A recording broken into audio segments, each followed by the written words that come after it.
Good morning, Year 4, and welcome to Wednesday's English lesson today, where we're going to continue thinking about our newspaper reports today.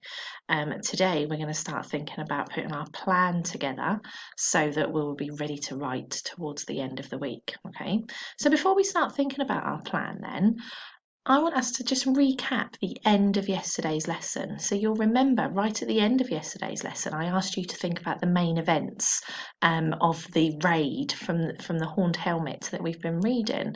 And I asked you to see if you could put them in chronological order. So let's see how you did.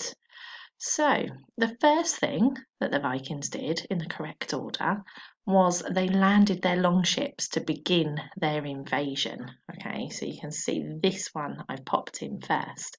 And then after that, it occurred during the dead of night. And in fact, either of those could go in any order. Okay, we could say that they occurred during the dead of night and then the Vikings landed their longships to begin their invasion.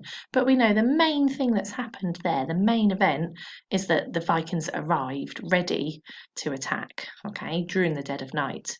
And then the thing that happened after that is the warriors stormed the village, yelling and shouting as they went. Once they did that, the next thing was they took treasures and food and they were taken by the brutes. I wonder if you know what the word brutes might mean. That's a word that we would use to describe somebody who's not very nice, who's being quite mean and quite aggressive, perhaps. Somebody like that would be described as being a brute. And then after the food and the treasures were taken by the Vikings, all of the villagers were left feeling frightened for their lives. So we know that that event was the thing that came next. Okay. We also remember that the tall girl with plaits tried to defend herself. Okay, she used a ladle, didn't she, to try and attack the Vikings to protect her treasures.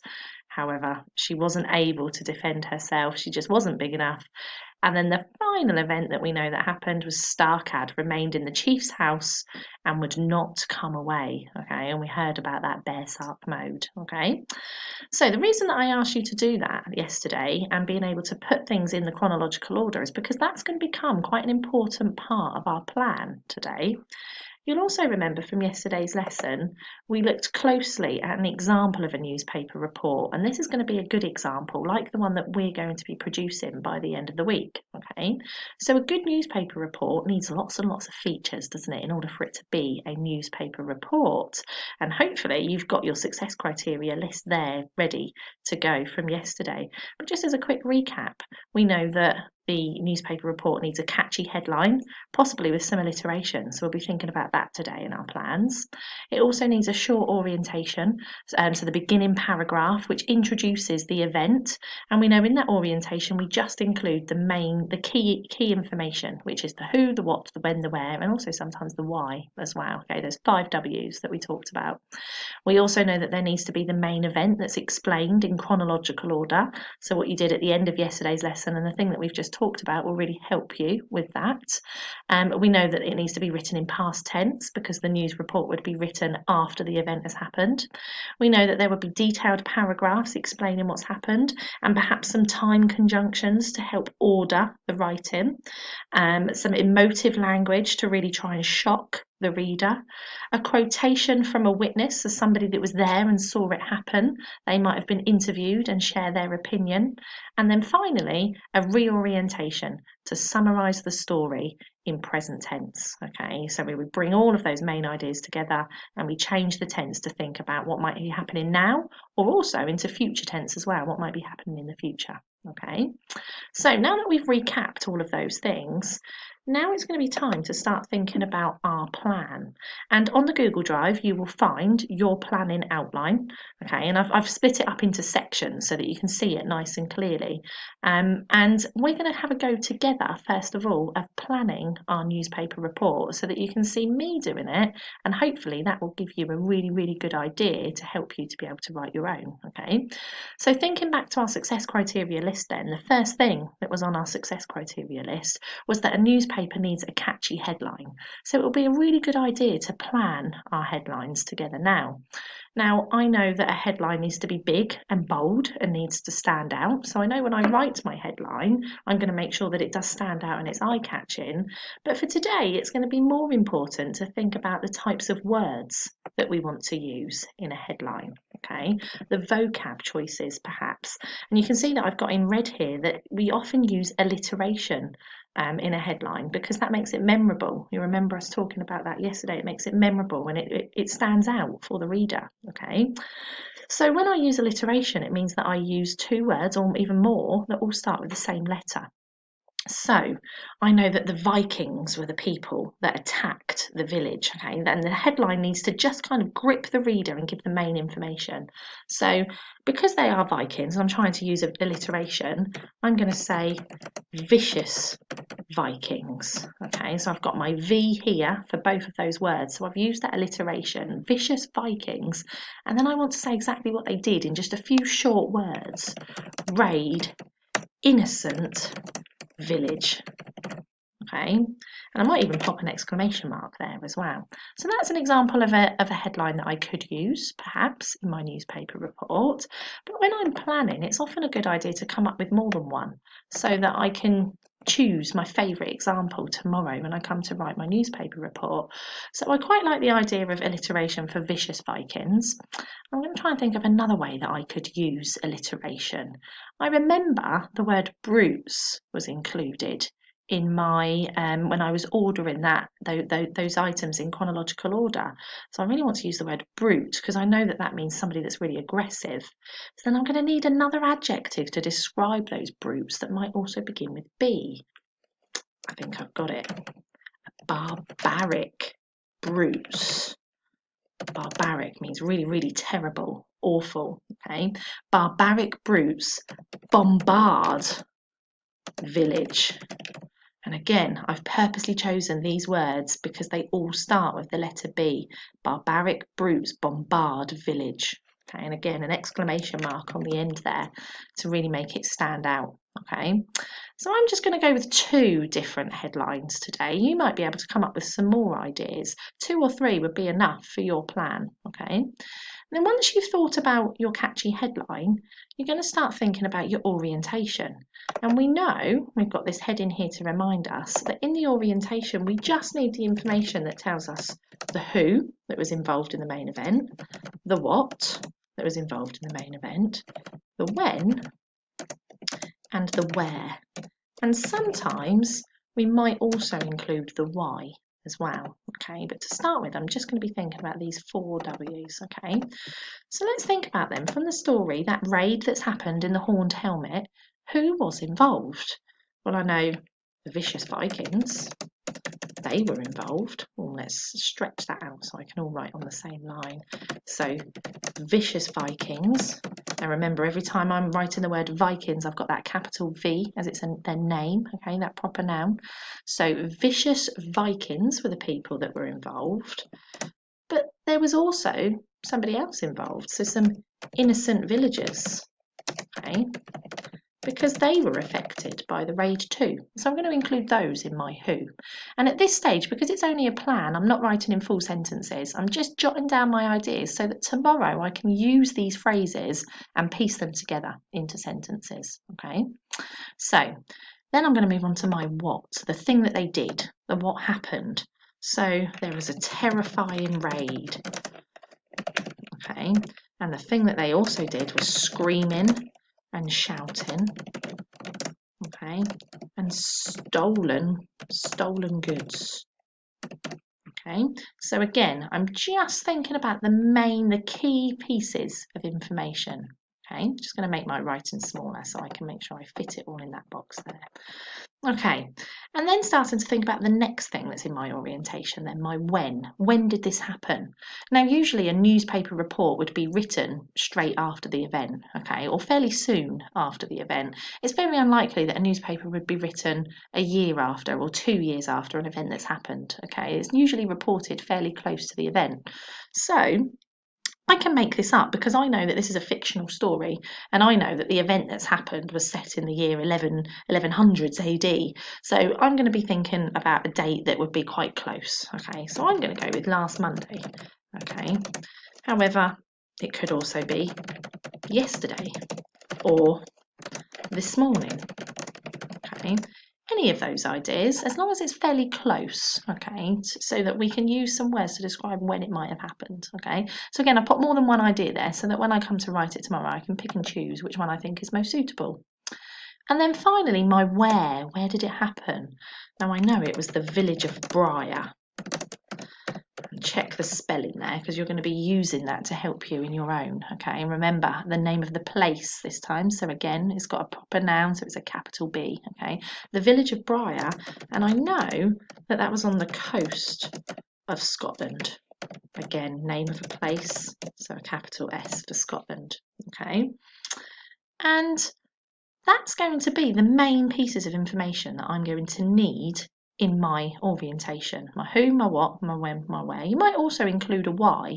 And the reason I haven't included that is because we don't really know why the Vikings chose to attack the village of Briar.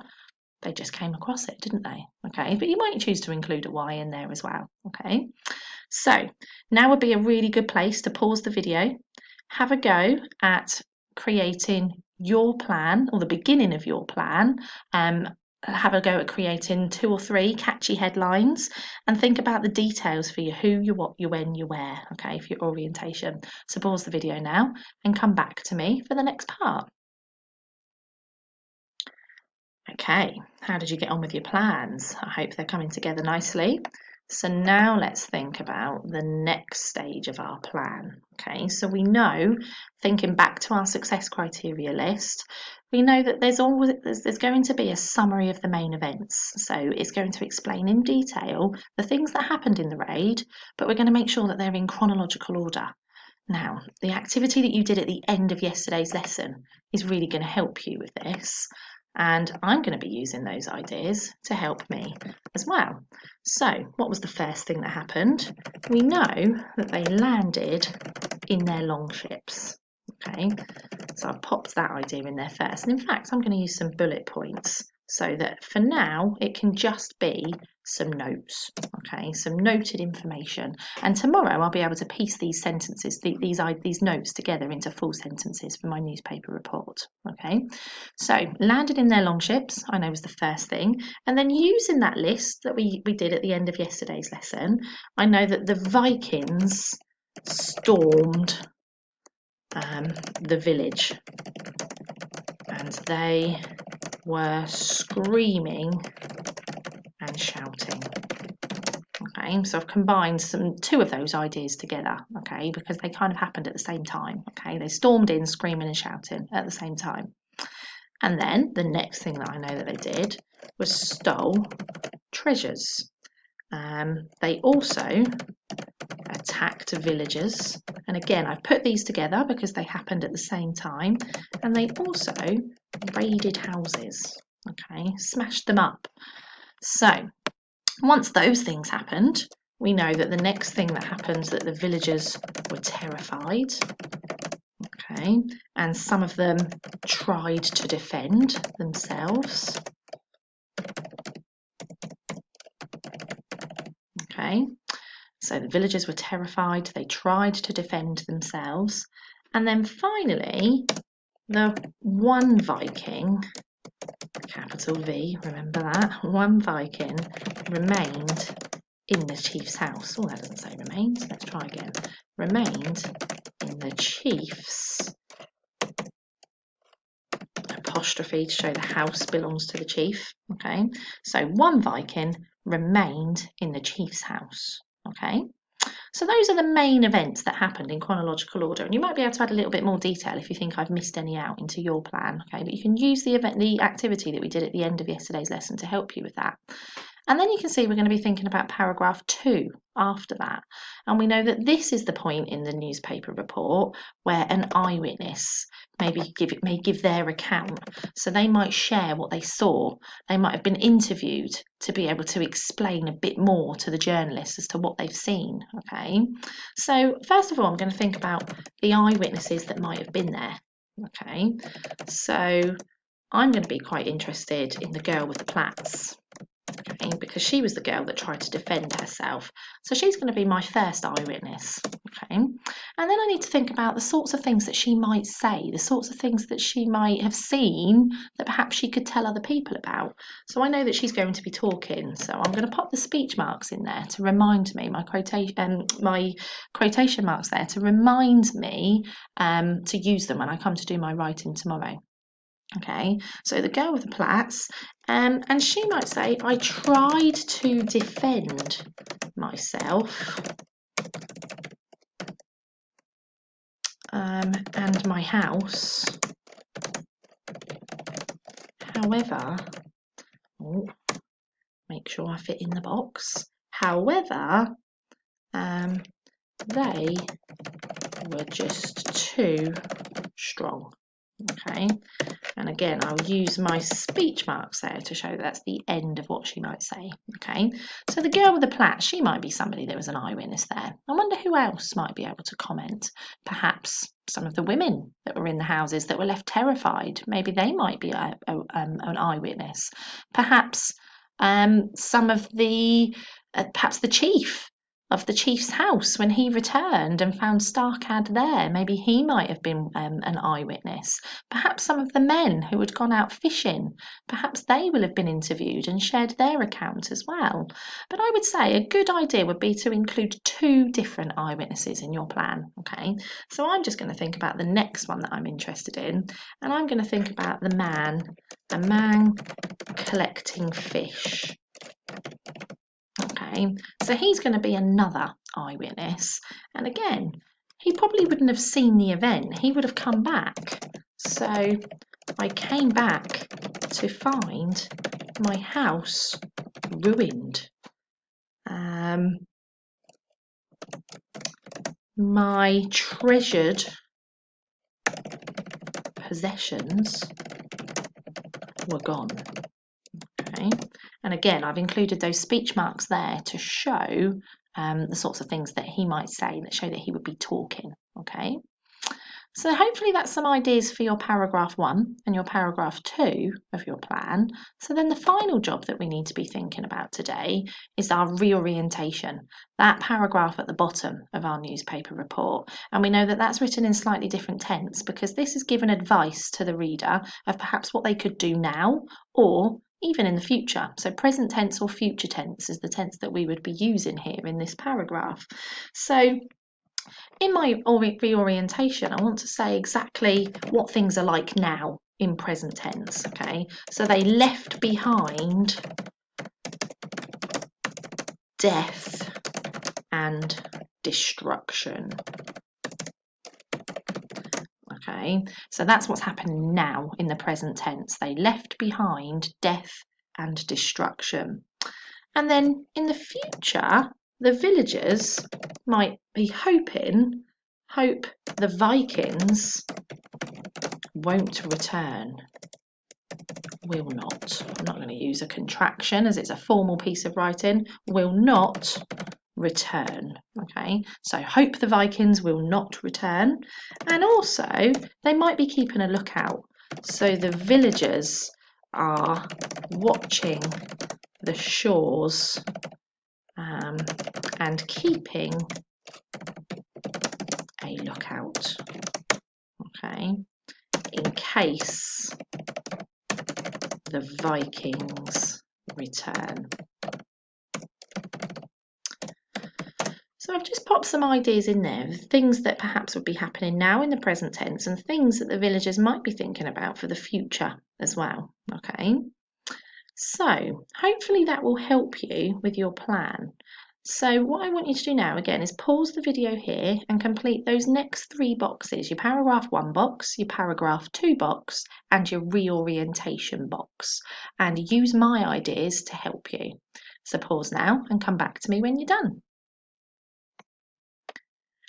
Okay, and your final task for today then is I now need you to reflect on your plan.